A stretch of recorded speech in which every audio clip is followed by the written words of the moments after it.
दोस्तों स्वागत करते हैं उसके बीच में आपके अपने चैनल स्टडी मिरर पर। दोस्तों बात करेंगे कि ऐसे आदेश की जो सुप्रीम कोर्ट का एक आदेश आज आया है कल की डेट में, उसको लेकर चर्चा पर चर्चा सोशल मीडिया बहुत तेज हो चुकी है कि आरक्षण से जुड़ा एक और आदेश जिसमें आरक्षित वर्ग के मेधावी अभ्यर्थियों को मिलेगा सामान्य सीट पर हक। सुप्रीम कोर्ट, लेकिन इसमें एक सुप्रीम कोर्ट ने बात ऐड की है कि अगर उसने किसी प्रकार के या जो छूट है उसने नहीं ली है और उन्नत भर्ती पर क्या इसका असर पड़ा, सब कुछ डिस्कस करेंगे इस वीडियो माध्यम से। तो वीडियो बिना स्किप करते बने रहिए मेरे साथ आपके अपने चैनल स्टडी मिरर पर। जो लोग चैनल पर नए हैं तो प्लीज़ चैनल को लाइक करें, शेयर करें, सब्सक्राइब करें, साथ में बेल आइकन दबाना भूलें ताकि मेरे वीडियो नोटिफिकेशन आता पहुंचती रहे। क्या सुप्रीम कोर्ट के आदेश का उन्नत भर्ती पर यूपी पर असर यह होगा कि आरक्षित वर्ग का कोई भी अभ्यर्थी यदि सामान्य कटाव से ज़्यादा अंक लाता है तो उसे सामान्य सीट पर ही चयनित माना जाएगा, उसकी गिनती आरक्षित कोटे में नहीं होगी। इसका मतलब जनरल कोटे मेरिट के आधार पर भरेंगी, चाहे अभ्यर्थी किसी भी वर्ग का हो। आरक्षित श्रेणी केवल उसी वर्ग के अगले योग्य अभ्यर्थियों के लिए बची रहेगी। उन्नत शिक्षक भर्ती में टीईटी क्वालिफाइंग एग्जाम है और चयन मेरिट का आधार है, इसलिए यह आदेश उस पर पूरी तरीके से लागू होता है। निष्कर्ष, इस फैसले से आरक्षित वर्ग के मेरिटोरियस उम्मीदवारों को नुकसान नहीं बल्कि आरक्षित वर्ग के कुल मिलाकर ज्यादा सीटों का लाभ मिलता है। अगर कानूनी विश्लेषण का समझें तो फैसला किस सिद्धांत पर आधारित है? सुप्रीम कोर्ट ने दोबारा स्पष्ट किया है कि आरक्षित वर्ग के अभ्यर्थी यह सामान्य कटाव से चयनित होता है, ठीक है, तो उसे सामान्य सीट पर माना जाएगा, ना कि आरक्षित कोटे में। यह सिद्धांत कहलाता है merit principle in open category. संवैधानिक आधार क्या है?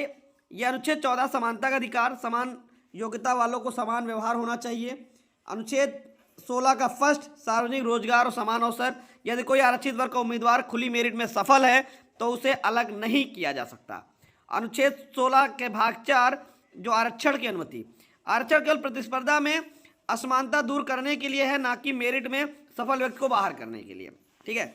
सुप्रीम कोर्ट ने यह स्पष्ट कहा कि ओपन कैटेगरी में कोई वर्ग नहीं है, यह सभी वर्गों के लिए खुला प्लेटफॉर्म है, मेरिट के आधार पर चयन होता है।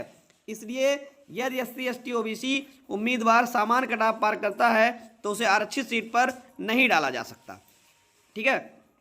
यह सिद्धांत पहले से स्थापित है। बाइंडिंग प्रेसिडेंट्स यहाँ पर आप देख सकते हैं कि इंदिरा साहनी का जो आदेश था 1992 का, जिसमें चयनित आरक्षित उम्मीदवारों को समान कोटे में गिना जाएगा। मेरिट में चयनित जो आरक्षित उम्मीदवार होंगे उनको समान कोटे में गिना जाएगा। और दूसरा केस था रितेश R शाह केस, और आरक्षण का लाभ केवल तभी जब सामान्य मेरिट में चयन ना हो। हालिया सुप्रीम कोर्ट का आदेश, ठीक है, यह सिद्धांत की पुनः पुष्टि की गई। उन्नत शिक्षक भर्ती पर सीधा कानूनी प्रभाव, मेरिट के आधार पर चयन व्यवस्था वैध। 69,000 भर्ती में टेट केवल क्वालिफाइंग एग्जाम है, चयन लिखित परीक्षा की मेरिट से होता है, इसलिए सुप्रीम कोर्ट का नियम सीधे लागू होता है। आरक्षित वर्ग का मेरिटोरियस उम्मीदवार, यदि कोई OBC SC ST अभ्यर्थी सामान्य कटाव से ज़्यादा अंक लाता है और उसे जनरल सीट पर चयनित करना संवैधानिक रूप से अनिवार्य है।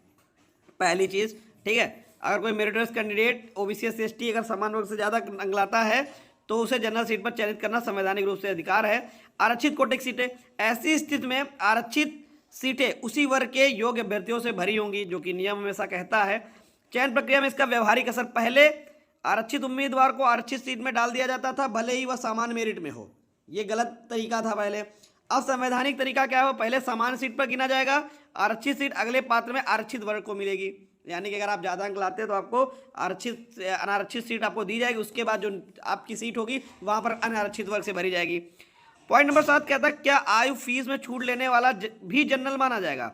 अब यहाँ पर थोड़ा समझते हैं।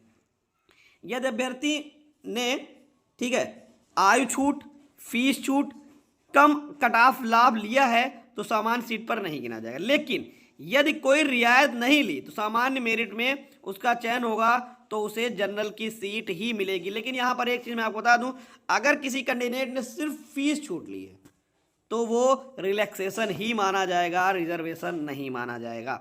उन्नत भर्ती में इससे रिलेटेड 1-2 आदेश है जहाँ पर स्पष्ट कहा गया है कि सिर्फ फीस छूट जो है वो रिलैक्सेशन है, ठीक है। उन्नत भर्ती में विवादों का यह फैसला कैसे लागू? यदि कोई अभ्यर्थी कोर्ट में यह साबित करता है उसे समान कटाव पार की थी, आरक्षित सीट में डालकर उसका नुकसान हुआ, तो यह फैसला उसके पक्ष में मजबूत संवैधानिक आधार बनता है। क्या यह फैसला पिछली नियुक्तियों पर लागू होगा? तो यह फैसला लंबित मामलों पर लागू हो सकता है, लेकिन अंतिम रूप से समाप्त मामलों को स्वतः नहीं खुलेगा।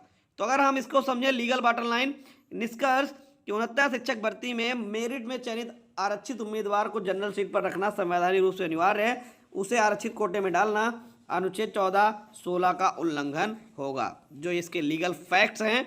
एक और विश्लेषण है, कानूनी विश्लेषण, जो मेरे पास मेरे ही चैनल के मेंबर ने भेजा है और काफ़ी अच्छा उन्होंने भी चीज़ें ठीक की। यहाँ पर देख सकते हैं 69 शिक्षक भर्ती का आदेश 69 शिक्षक भर्ती पर क्या प्रभाव पड़ेगा। सुप्रीम कोर्ट का स्थापित सिद्धांत कहता है, सुप्रीम कोर्ट ने साफ कहा, जो आरक्षित वर्ग का अभ्यर्थी सामान्य कटाव से अधिक अंक लाता है वह अनारक्षित सीट पर ही माना जाएगा। ठीक है, यानी अगर सामान्य कटाव से आप ज़्यादा लाते हैं तो अनारक्षित सीट माने जाएंगे। सुप्रीम कोर्ट ने अपने आदेश में क्लियर किया कि अनारक्षित श्रेणी किसी जात का कोटा नहीं, सबके लिए ओपन मेरिट, खुला मेरिट पूल है। 69 शिक्षक भर्ती असली विवाद क्या है। 69 शिक्षक भर्ती में बड़ी संख्या में SC ST OBC के अभ्यर्थियों को सामान्य कटाव से अधिक अंक होने के बावजूद आरक्षित कोटे में ही समायोजित कर दिया गया। इसमें दो गलतियां हुई। पहला, अनारक्षितों की सीटें कम दी गई, ठीक है, और दूसरा BTC सामान्य श्रेणी के योग्य अभ्यर्थी बाहर हो गए।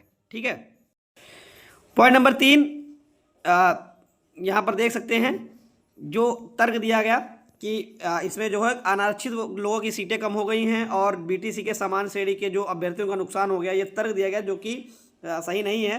सुप्रीम कोर्ट का आदेश सीधे 69,000 पर यह आदेश यह कहता है कि मेरिट पर चयन मतलब सामान्य सीट, आरक्षण का लाभ केवल रियायत लेकर चयन पर, मेरिट के नीचे नहीं गिराया जा सकता। इसका सीधा मतलब यह हुआ कि 69,000 में बनाई गई मेरिट लिस्ट कानूनी रूप से त्रुटिपूर्ण है। देखो स्पष्ट यहाँ बताया जा रहा है कि 69,000 में जो मेरिट लिस्ट बनाई गई कानूनी रूप से त्रुटिपूर्ण है। यदि यह सिद्धांत लागू किया जाए तो 69,000 में क्या होगा। अगर सुप्रीम कोर्ट के सिद्धांत के अनुसार 69,000 को सुधारा जाए तो समान कटाव से ऊपर वाले आरक्षित श्रेणी के अभ्यर्थी को ठीक है आरक्षित वाले आ जाएंगे, अनारक्षित सीटों पर शिफ्ट होंगे। ठीक है, अगर इसको सुधार लिया जाए इस नियम को, समान कटाव से ऊपर वाले आरक्षित अभ्यर्थी को, तो अनारक्षित सीटों पर वो शिफ्ट हो जाएंगे। इससे आरक्षित कोटे की सीटें और भी खाली होंगी। ठीक है, उन खाली सीटों पर उसी वर्ग के अगले अभ्यर्थी का चयन हो जाएगा, यानी पूरी चयन सूची दोबारा संतुलित रीएडजस्ट करनी पड़ेगी।